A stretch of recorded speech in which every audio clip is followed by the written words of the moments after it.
Hi again. Totally made a massive echo, and that was not fun for anyone.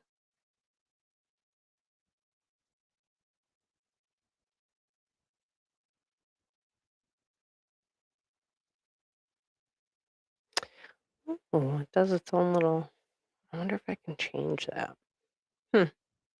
Anybody who knows about social media, maybe social media management, um, how to use some of these things like going live, because I've obviously not a whole lot of knowledge with these things.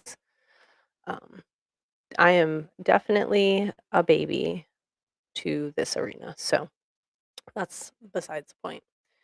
I am not sure if anyone's going to show up for the conversation, and that's perfectly okay if no one does. Um, I'm probably still going to have the conversation regardless, even if it has to be me talking into the void, because, sometimes that's just what you have to do in life, and that's okay. I mean, I've accepted it. I will tell you, like 5 minutes before hitting go live, I was shaking. This is a new experience for me. So bear with me on all these things because I am just a baby, as they say, to this arena. So sorry. Um,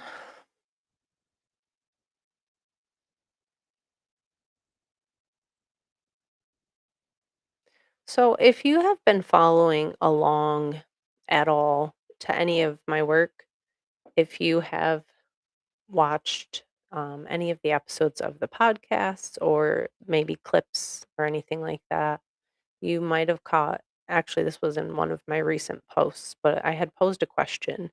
And the question is, what if the thing keeping you stuck isn't what you don't know, but what you're absolutely certain is true?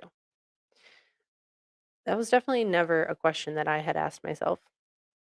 And I think that question is something that maybe we should ponder a bit.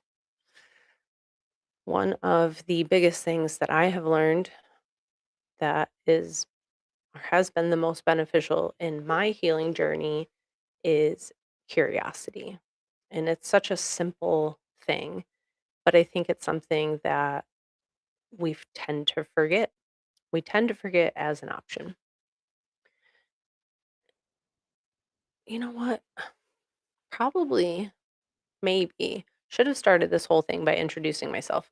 But again, in this current moment, I'm pretty positive that I am speaking into the void. I don't know how you tell if any of these are actually working.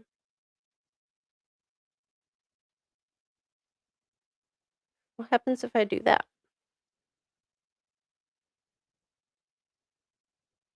Oh, okay, okay. So you know what?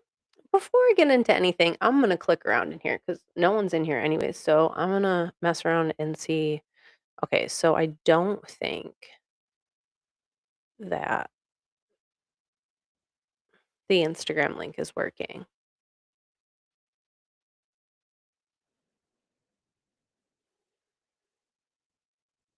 Okay, okay, cool, cool. I like this.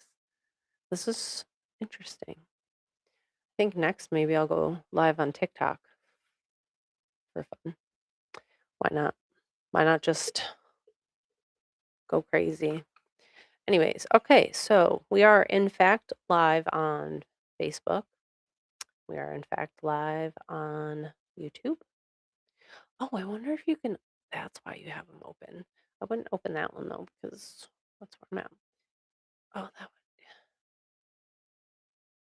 Yeah, no, we don't want to do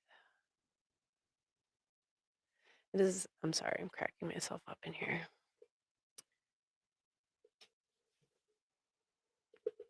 Oh, we'll give it a few. Oh, excuse me. See if anybody comes in, pops in, says hi. Oh, you know what?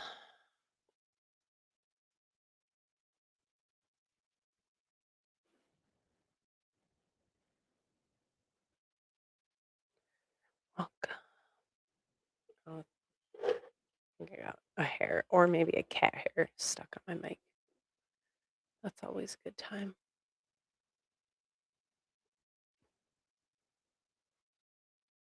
I have been using this app called Riverside to record my podcast, and that is pretty much the central hub of what I'm using right now to stream at least 3 places simultaneously. And all of the chat's supposed to come to one area, so we'll see. Um, we'll see if anyone jumps in to say hi.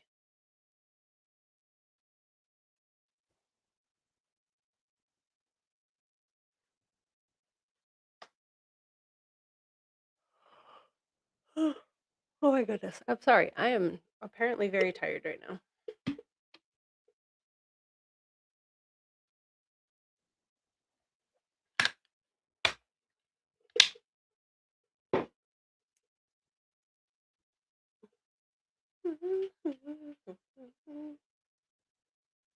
I wonder what people are doing on this fine Thursday at 8:16. All right. You know what? I'm just going to go on into it. Just do my thing because if nothing else, in all honesty, this is good practice for future lives that I could hold. Maybe impromptu lives about crazy stuff. Crazy stuff. I don't know. Anyways, I'm just pulling stuff out of my butt. All right. So, one of the questions that I was thinking about today, and then I wanted to pose here for anybody that may be also interested in thinking about it or asking themselves, because I don't, anyways. The question that I would like to pose today is, what if the thing keeping you stuck isn't what you don't know, but what you're absolutely certain is true? I want you to really think about that for a second. What if the thing keeping you stuck isn't what you don't know, but what you're absolutely certain is true? I put that in one of the recent posts because it was kind of the inspiration for several of the things that I wanted to talk about today. If you aren't familiar with The Void and the Flame or who I am, my name is Rachel or Ray or Rach, whatever you would prefer. Um, I am the creator of The Void and the Flame. Um, if you are here, first off, thank you. Thank you very much for being here. It's very cool of you. I want you to know that tonight is not about me having all the answers. This is not a workshop. It is definitely not therapy. And it's not me trying to convince you of anything. Honestly, tonight is about curiosity. Because over the last several months, I've noticed something that I think is rather interesting. The more I learn about healing, relationships, trauma, self awareness, spirituality, personal growth, the more I realize that some of the biggest arguments happen when people are describing different perspectives of the same reality, in my opinion. That's how I would describe it. So things like logic versus emotion, intuition versus fact, accountability versus compassion, self acceptance versus growth. Um, I feel like everybody is fighting over which side is right. There's another huge debate I'm starting to notice of parent versus child, especially in the realm of alienation, whether it be parental alienation or child alienation. I'm starting to see a lot more videos of the parental side of that alienation coming forward. A lot of parents lately talking about how they did their best, tried their best, and it's never enough for their children and they're getting cut off. And I think that there's a lot you can dig into in that all on its own. But I keep finding myself wondering, what if both sides are seeing something real, but something incomplete? What if they're each holding a piece of a larger truth? What if the goal isn't choosing a side? What if the goal is seeing more of the whole picture? So, when we look at logic versus emotion, they're not the same experience, but they are two ways of relating to said experience. Intuition versus fact, again, they're not the same experience, but they are two ways of gathering information about an experience. Accountability versus compassion, not the same experience, but they're two values that help us navigate experiences. Parents versus children, they're not the same experience, but they're two perspectives inside the same relationship. So I don't know if you can kind of see the difference in that. I think that they're often different lenses through which we can experience the same reality. I want to start with something very simple. One of the biggest things that I've learned is that reality and the story that we tell ourselves about reality are not always the same thing. So, for example, I've spent years feeling lonely. That part is very real. I spent over a decade of my life alone. And,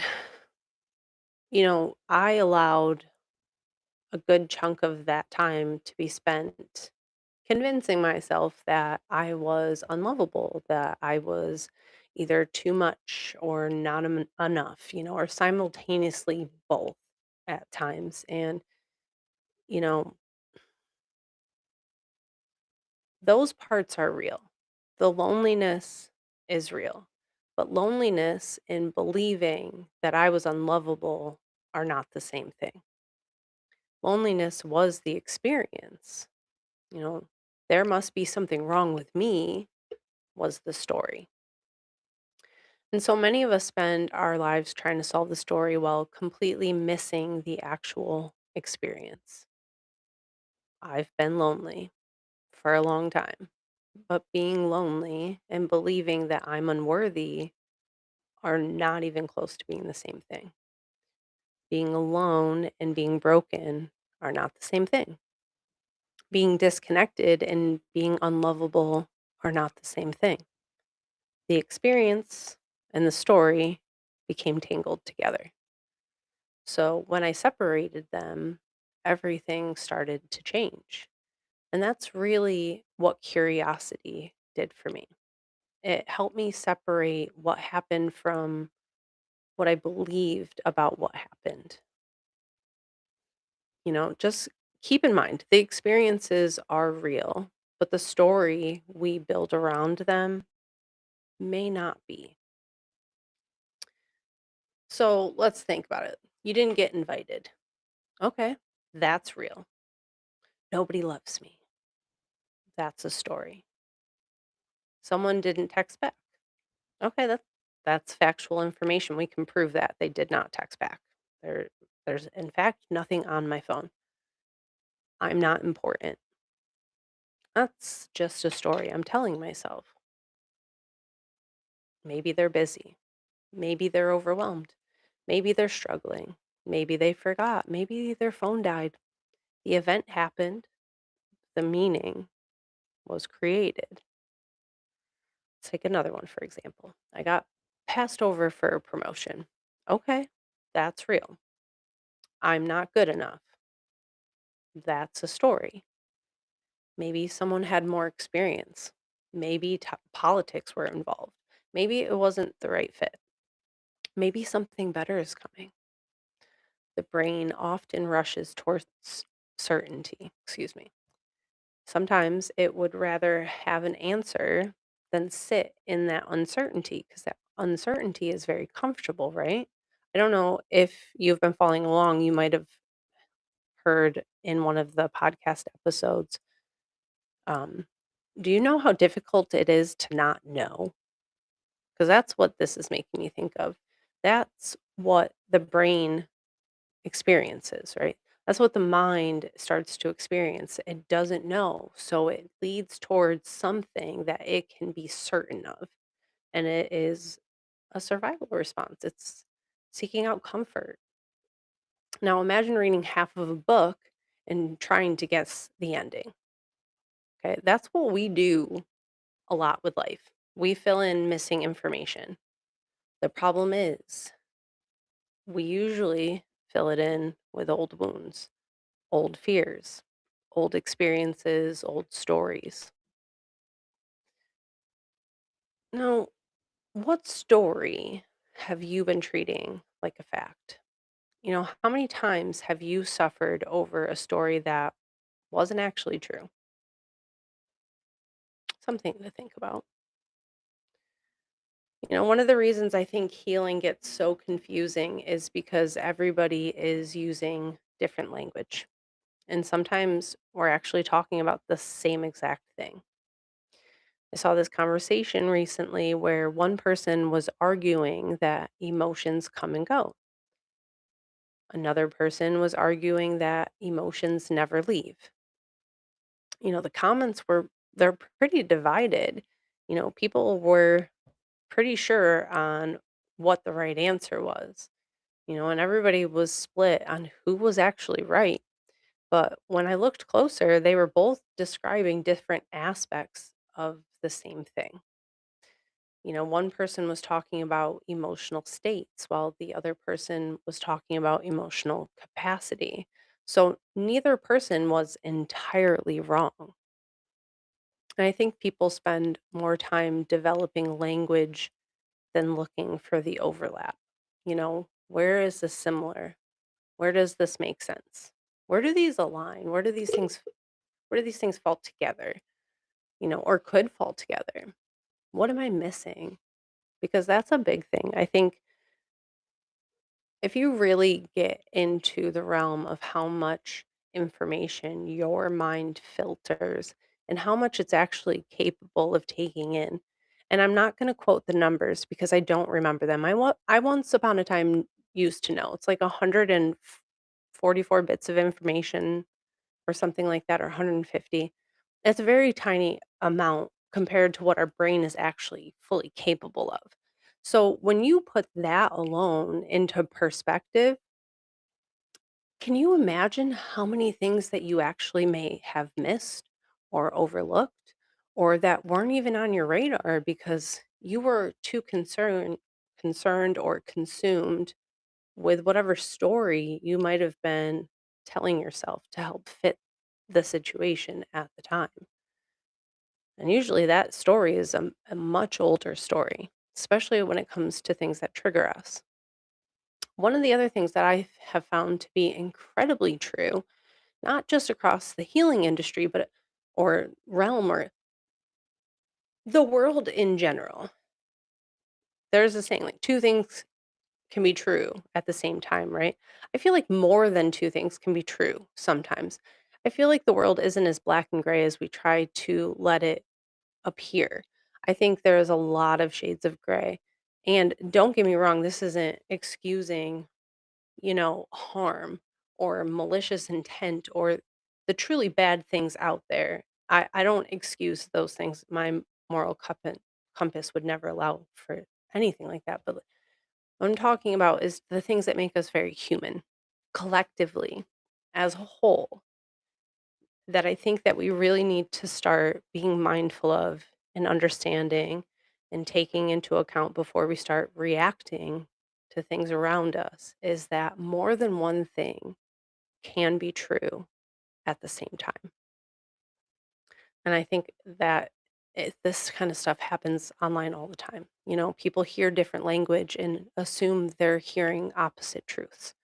But sometimes they're standing on opposite sides of the same mountain describing what they can see.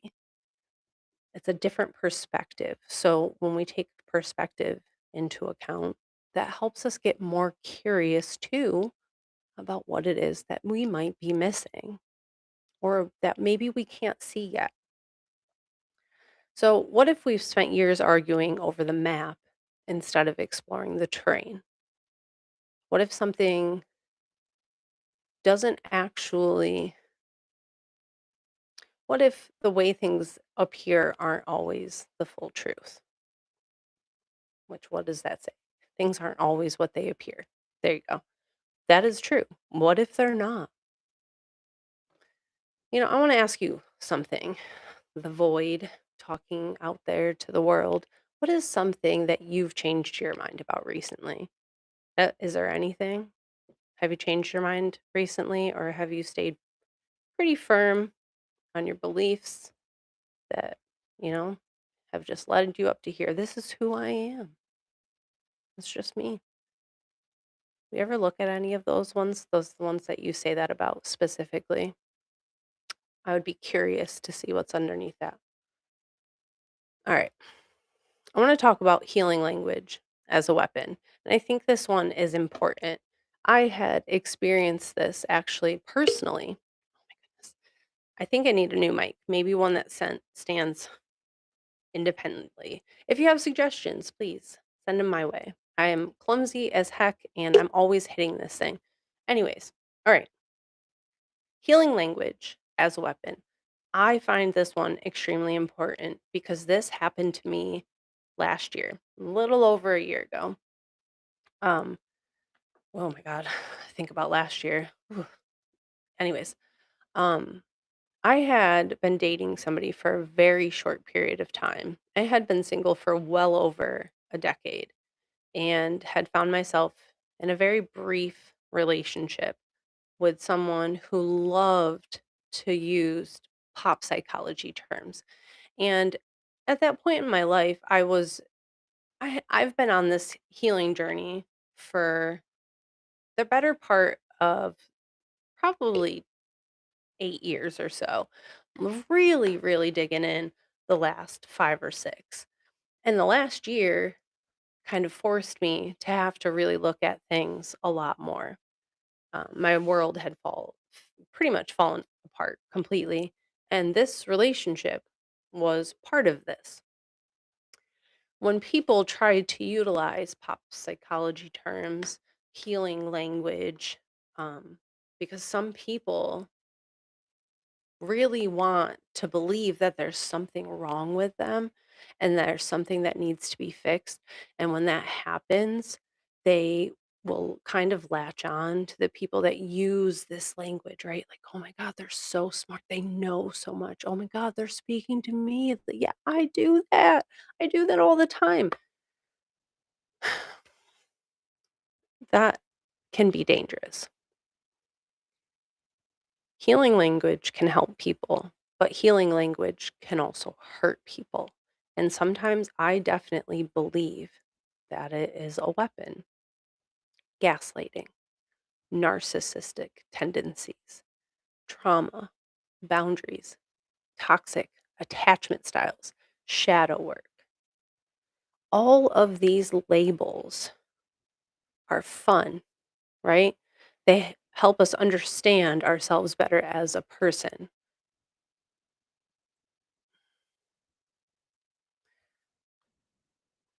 They help us maybe be able to what's the word I'm trying? Relate to different things about ourselves better, right? I feel like as humans, we want so badly to be able to label what's wrong with us because then we can at least say, well, see, I have a label now. So I'm excused from accountability because I've been labeled.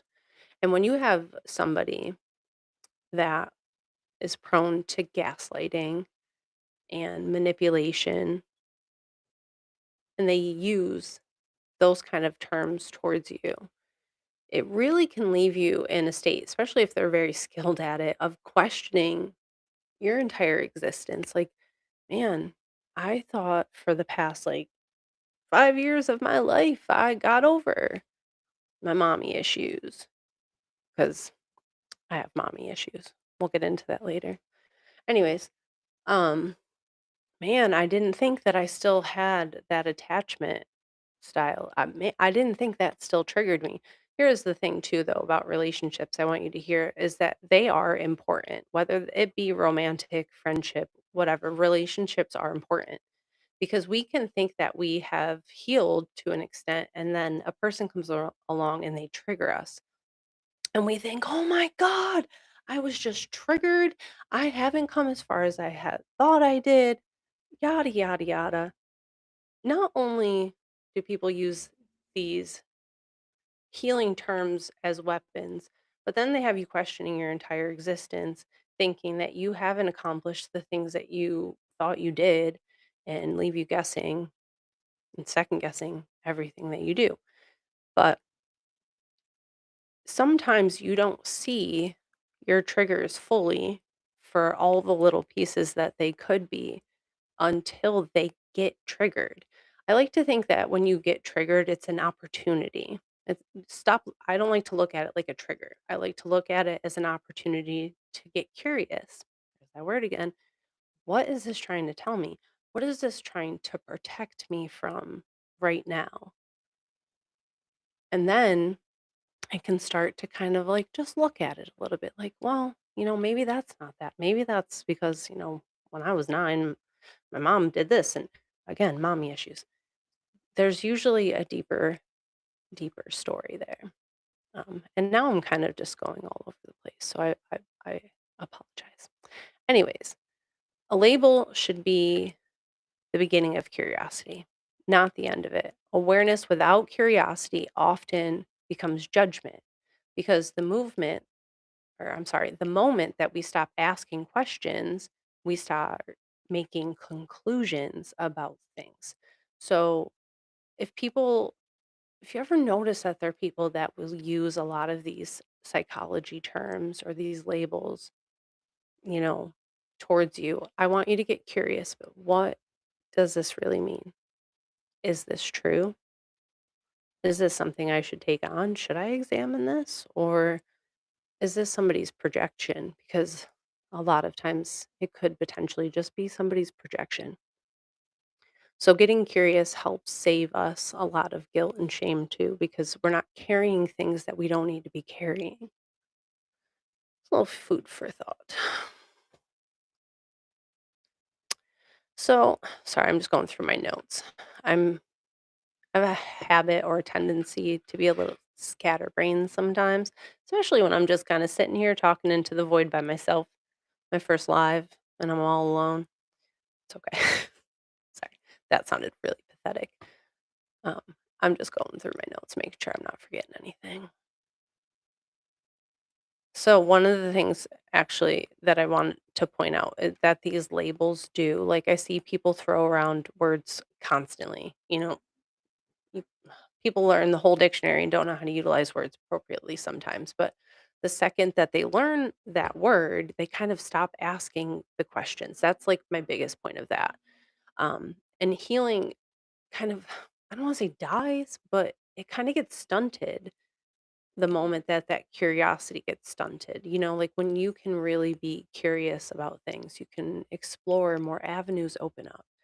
Someone learns the word narcissist, and suddenly every ex is a narcissist, every difficult parent is a narcissist, every boss, maybe not. The label became the conclusion. Curiosity stopped. Someone learns boundaries, right? Wonderful. It's a beautiful thing. Then every uncomfortable conversation becomes a boundary. Sometimes it's a boundary, sometimes it's just straight up avoidance. Someone learns trauma response. Great. Now ask, what is it protecting? What needs sit underneath that response? That's where the understanding begins. I don't know how many people notice or know this, I should say, sorry. Um, that a lot of the things that either we dislike about ourselves or bad habits, um, things like that, they tend to be more of a protective strategy for us. That's one thing I learned through hypnosis. I worked at a hypnosis clinic for a while, worked mostly with smoking cessation, weight loss.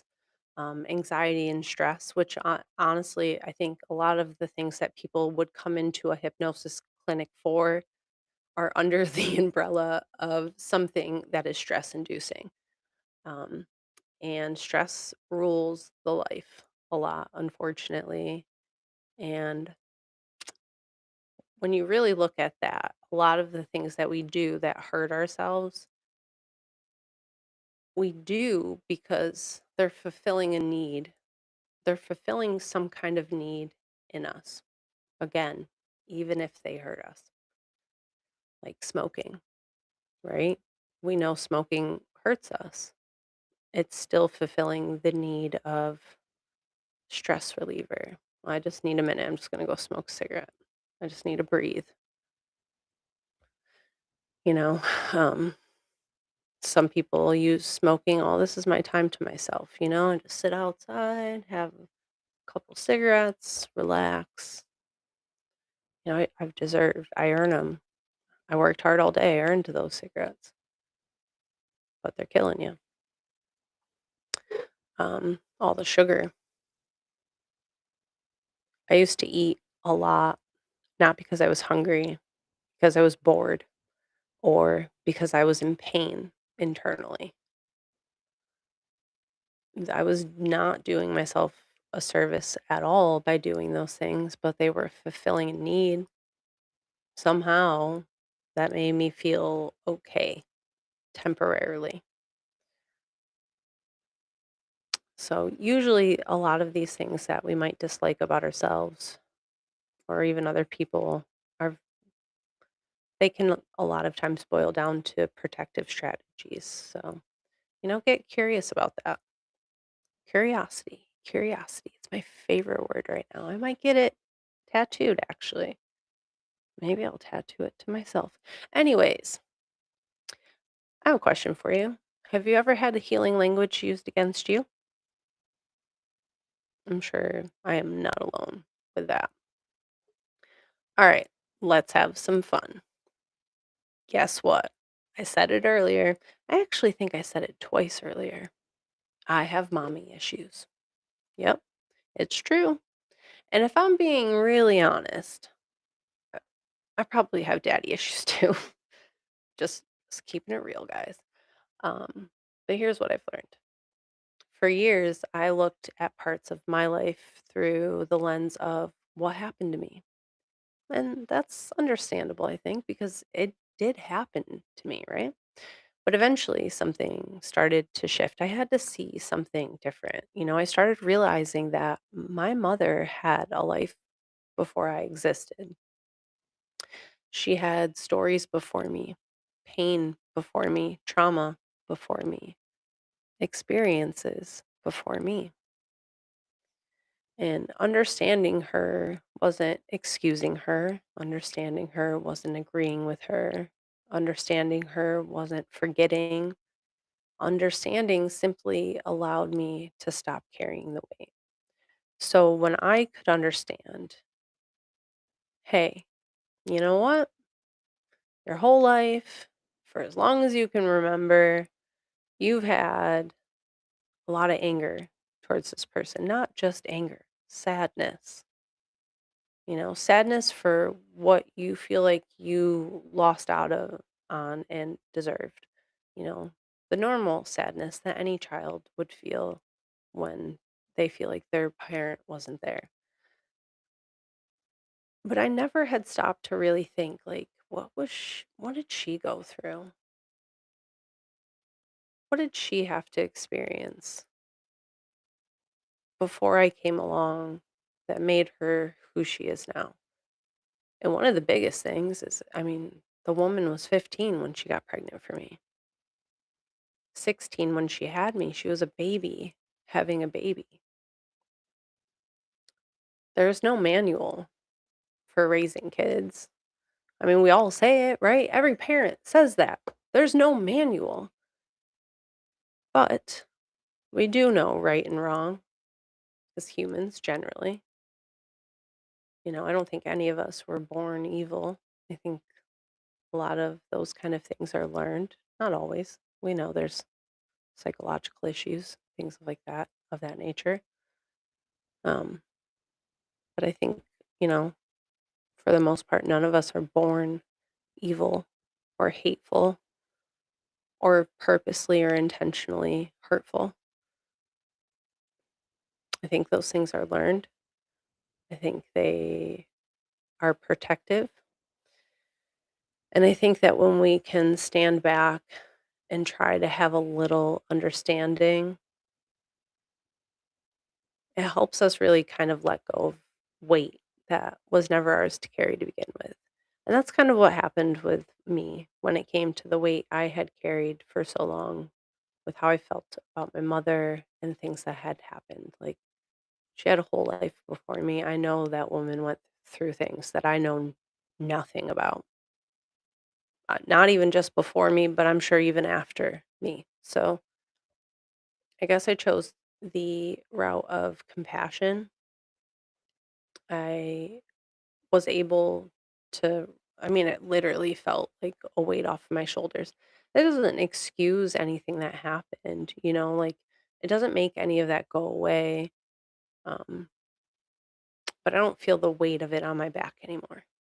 And that was pretty beautiful. I think it was a pretty nice day that that happened. It was a pretty crazy cool realization, you know. Just because you can understand somebody, though, does not mean we excuse harm. We just, more times than not, can choose to not participate. So, you know, when we look at the whole relationship of child and parent, a child might say, "My parent never listened to me." The experience may feel completely true, and then the parent might say, "I worked 60 hours a week trying to keep food on the table." And that might also be true. Neither perspective automatically cancels the other out. Both parents may be describing real experiences, you know, and makes me wonder, can two people be hurting at the same time? I think so. Can two people both be describing something true? Yeah, I think so. How many of you have ever felt misunderstood? Now I laugh when I feel like I'm misunderstood. I don't know. Doesn't bother me like it used to. Anyways, let's see. Ooh, talking into the void for like 40 minutes.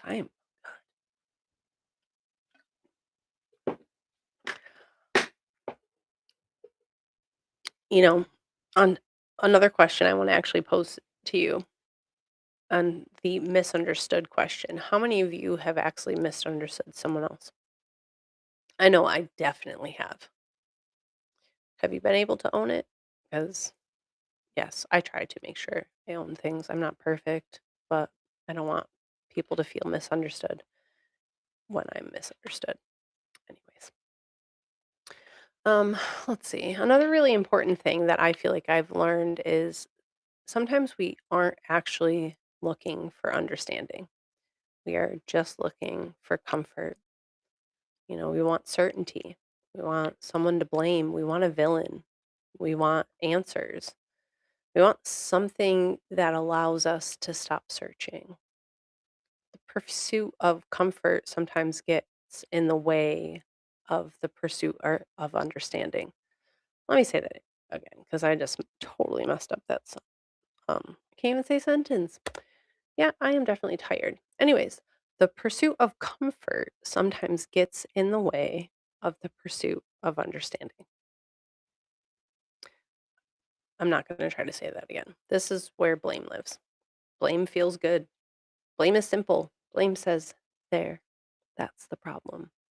The parent, the child, the ex, the government, the generation, the boss, the economy, and sometimes those things are absolutely contributed, but understanding asks, what else is true? If I can make my parent the villain, I don't have to look deeper. If I can make my child the villain, I don't have to look deeper. If I can make my ex the villain, I don't have to go look deeper. If I make my mom the villain, I don't have to see her humanity. If I make myself the villain, I don't have to see my strengths. If I make my ex the villain, I don't have to look at my patterns.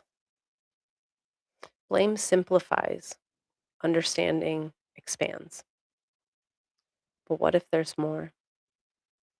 What belief are you holding on to because it feels safer than actually questioning it?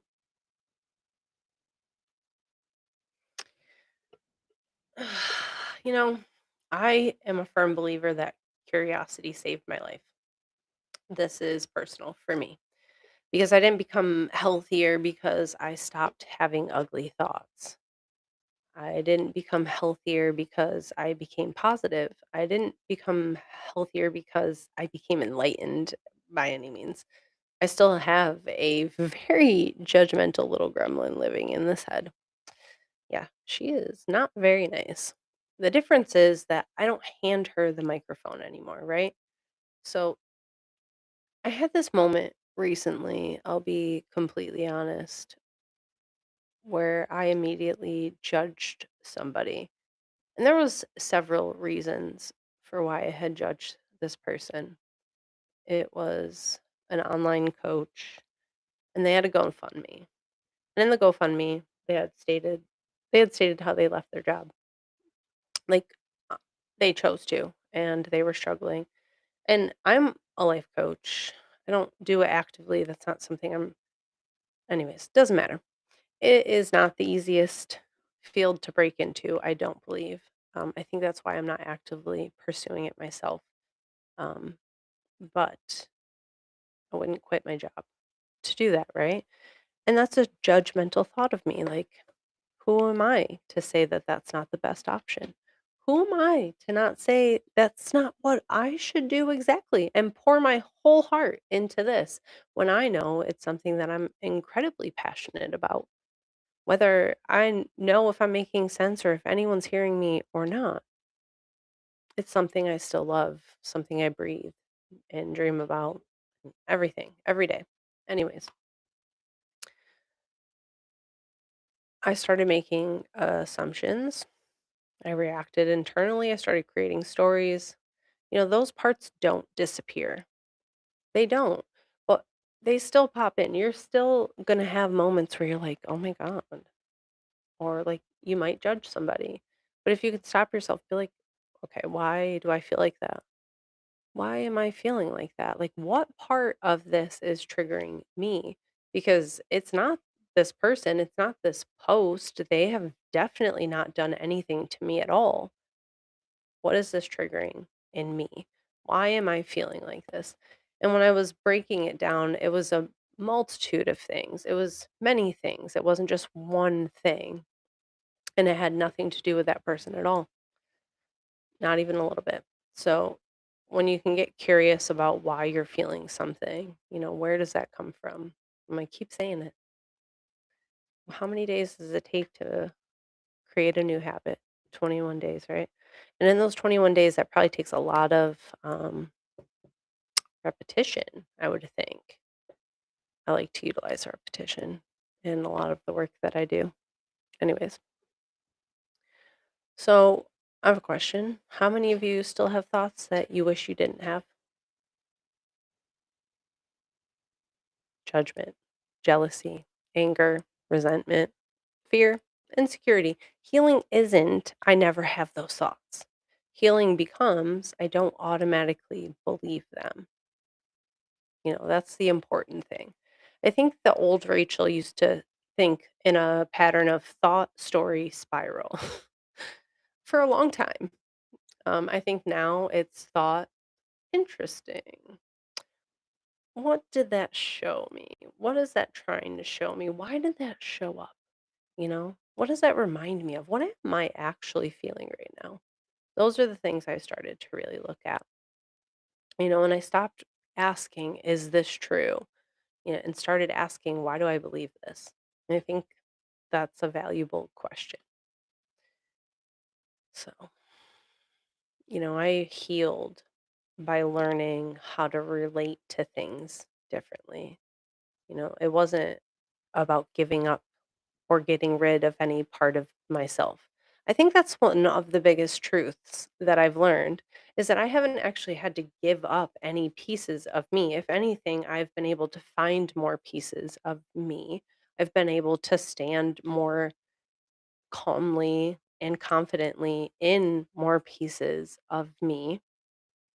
And I've gotten to learn balance of those things because I don't believe we ever truly eliminate all of those feelings and like triggers fully, but you don't hand them the steering wheel anymore and let them drive, like no more driving off the cliff today. Like you acknowledge because usually that feeling that happens when you get triggered, that's information. That is, a signal from your body saying, "Hey, something here feels familiar. Something here hurts. Like maybe we should look at this before we respond in a way that we don't actually truly mean." Or if that is how we feel, then we react exactly how we mean. But we give ourselves enough of a pause and an opportunity to create some space between what we automatically think and what we could get curious about, and what we could explore and expand that picture. Curiosity, I'm telling you, curiosity, man, it's a beautiful thing. You know,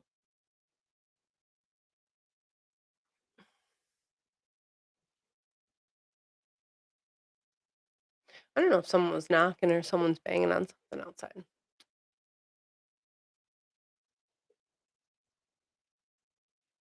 Maybe I'm hearing things. I don't know. Anyways, all right. Here's a little line for you. Wholeness isn't becoming all light. It's learning how to hold both. I think balance is a perfect term for these kind of things, so right?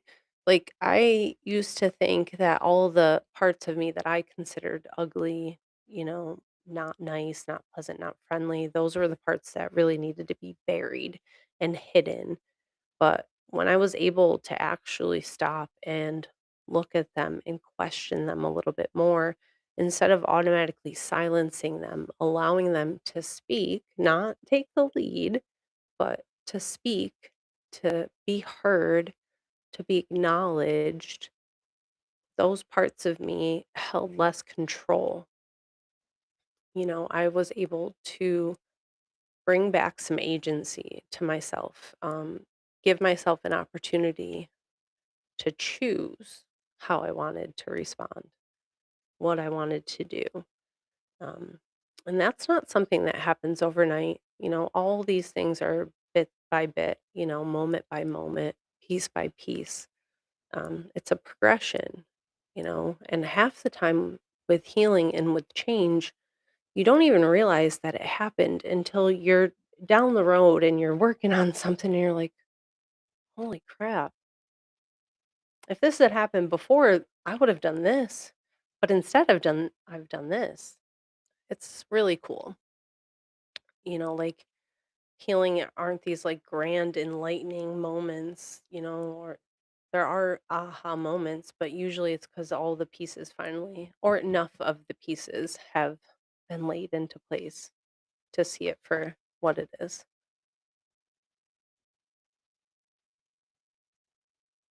I don't see my front camera going off, so I don't see anyone at my door. I don't know what that is. Anyways,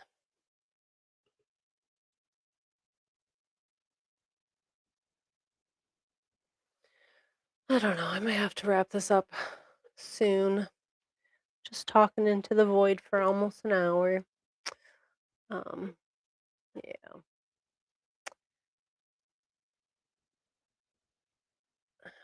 just looking at my notes. So one of the last things I think I really kind of wanted to talk about was like music. Yeah, we'll save it. Well, I think we're gonna cut it here, and maybe next time we'll actually have somebody pop into our life. Maybe next time we'll have some questions and we can really, dig into things and it's not just me talking to myself. Hi, Rachel. Anyways, if you watch this later, I hope you have a wonderful evening or day whenever you watch it. I don't know. Thank you.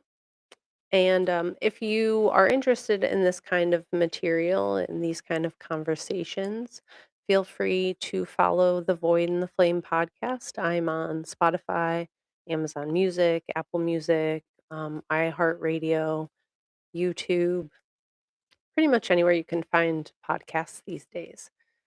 Feel free to reach out if you have a story, questions, you want to chat, dig into these kind of topics a little deeper. My DMs are open. I love talking about these things. I could go on for probably too long. So just keep that in mind if you want to try to start the conversation with me because I'm a rambler sometimes.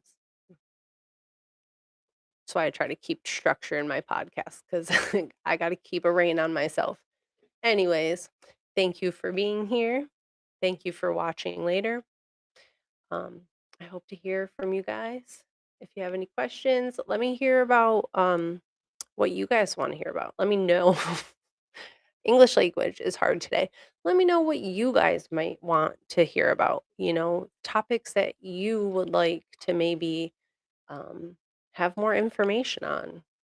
Research. I love researching. If I don't know something, I'm going to find out. That's just who I am. So, um, if there's topics that you know about that you think that I should be looking into that maybe I'm not aware of, I do not know everything. That is for sure. I will never claim that. And I love learning new things. I always say that if I'm not learning something, that I'm dying. So this girl doesn't plan on passing away for a long time. So if there's things that you think that I should explore, please send them my way. I truly appreciate them. Anyways, all right, I'm gonna call it a night and see you later.